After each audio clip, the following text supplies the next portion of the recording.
So guys, market में एक Harry Potter anime की काफ़ी बातचीत हो रही और हैरी पॉटर एनिमेज मेरे लिए लकी भी साबित होते हैं।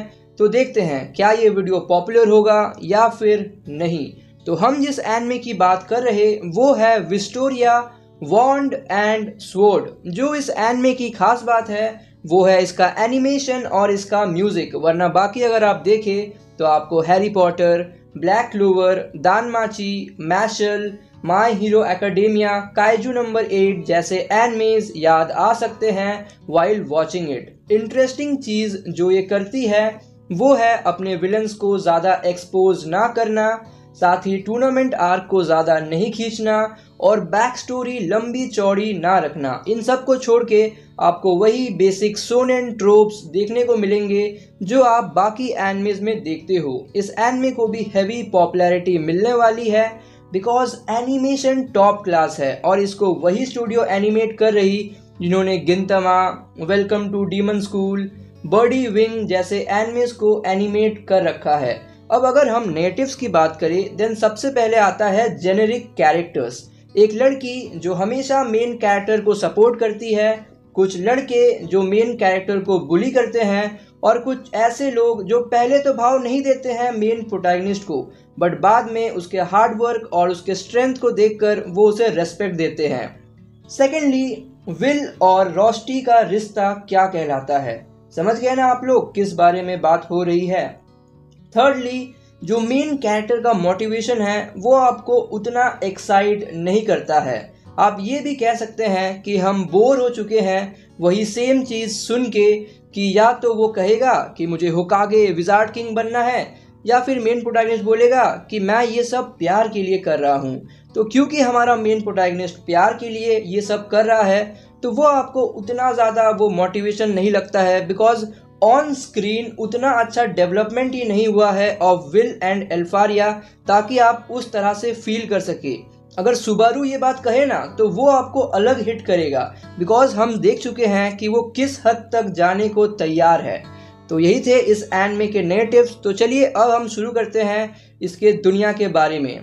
अगर आपको ये पार्ट नहीं देखना है तो आप टाइम स्टैम्प्स का यूज़ कर सकते हैं गिवन इन दी डिस्क्रिप्शन। तो सबसे पहले हम बात करेंगे मागिया वेंडर की या फिर कहे मागिया वेंडे की। तो अभी करेंटली जो मागिया वेंडे एक्टिव हैं वो है कैरियट, एल्फारिया, जियो, आइनोर और एरन।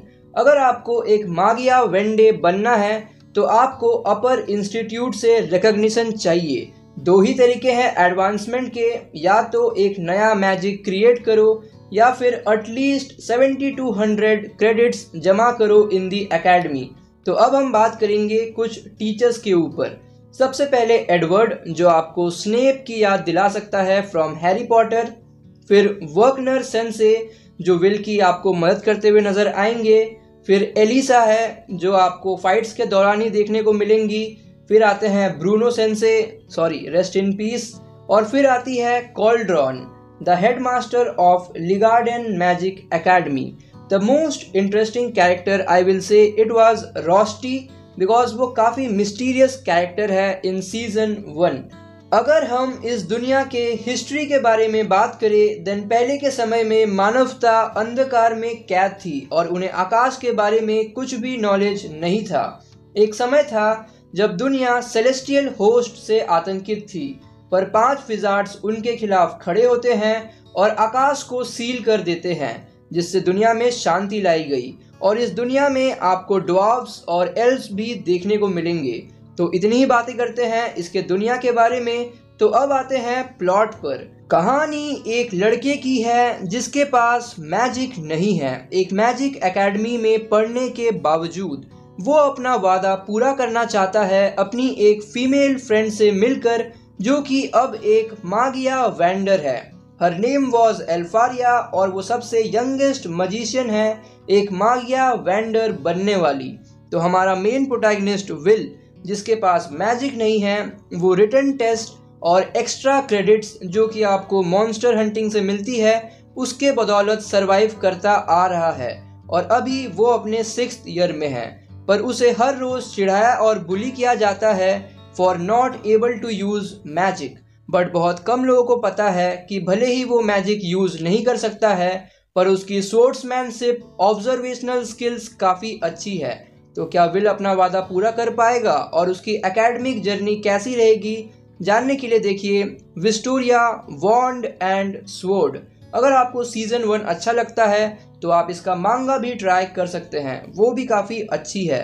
पर जाने से पहले दो और recommendation, the elusive samurai and I parry everything. तो अब आते हैं ओवरऑल रिव्यू पर। नूब्स के लिए मास्टरपीस, जनरल ऑडियंस के लिए वेरी गुड, प्रो ऑडियंस के लिए भी वेरी गुड, रिव्यूअर्स के लिए मास्टरपीस विद फ्लॉज और मेरी तरफ से स्प्लेंडेड। तो अब आते हैं सरप्राइज पैकेट पर और आज हम सिर्फ एक एनिमे डिस्कस करने वाले हैं, दैट इज बीएल्ज़ेबब। बिकॉज मैं चाहता हूँ ये वीडियो छोटा रहे वरना ऑडियंस क्लिक भी नहीं करेगी इस वीडियो पे, बिकॉज वो ड्यूरेशन देख के ही वीडियो पे क्लिक करते हैं। बट मैं कैसे समझाऊं कि रिव्यू 4-5 मिनट का ही है, सरप्राइज पैकेट की वजह से वो 12-13 मिनट का हो जाता है। वेल, बीएल्ज़ेबब एक बहुत ही अच्छा एग्जाम्पल है ऑफ एन ओवरलुक्ड एनिमे। कई लोग अंडररेटेड वर्ड भी यूज कर सकते हैं बट उसका वो मीनिंग नहीं है जो लोगों को लगता है। वेल, बीएल्ज़ेबब एक बहुत ही अच्छा कॉमेडी एक्शन एनिमे है जिसे आपको एक बार तो मौका देना चाहिए और आप इसे फ्री में भी देख सकते हैं इन म्यूज एशिया।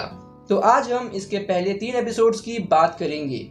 इशियामा हाई स्कूल, जहां डेलिंक्वेंट्स की कमी नहीं है और अपने कंट्री के सबसे खराब स्कूल में सबसे मशहूर नाम भी है। यहाँ लड़ाई वगैरह चलता रहता है, जोर का झटका लगते रहता है और हमारे मेन प्रोटैगनिस्ट को एक डीमन लॉर्ड के बच्चे को बेबी सिट करना पड़ता है। वेल, पहले एपिसोड में जब मेन प्रोटैगनिस्ट कुछ डेलिंक्वेंट्स को मार के हंस रहा होता है तो उसे नदी में एक बूढ़ा व्यक्ति डूबते हुए नजर आता है जो कि असल में एक डीमन होता है और वो मेन प्रोटैगनिस्ट को एक बच्चा पकड़ा के भाग जाता है और यही से मेन प्रोटैगनिस्ट और बीएल्ज़ेबब 4 या फिर कहे बेबी बील की जर्नी चालू होती है। अगर वो बच्चा रोने लग जाता है तो जोर का झटका लगेगा जिसके साथ भी वो बच्चा है और वहां पे एक एक्सप्लोजन हो जाएगा। तो हिल्डा जो कि एक डीमन मेड होती है वो उस बच्चे को लेने आती है, बट बिकॉज वो बच्चा अटैच्ड हो गया था हमारे मेन प्रोटैगनिस्ट के साथ तो वो उसे छोड़ के नहीं जाता और एक टावर एक्सीडेंट में मेन प्रोटैगनिस्ट उस बच्चे के पावर को अच्छे से कंट्रोल कर पाता है। Episode 2 was really funny. जिस तरीके से हिल्डा अपने आप को इंट्रोड्यूस करती है in front of Oga's parents, that was really hilarious.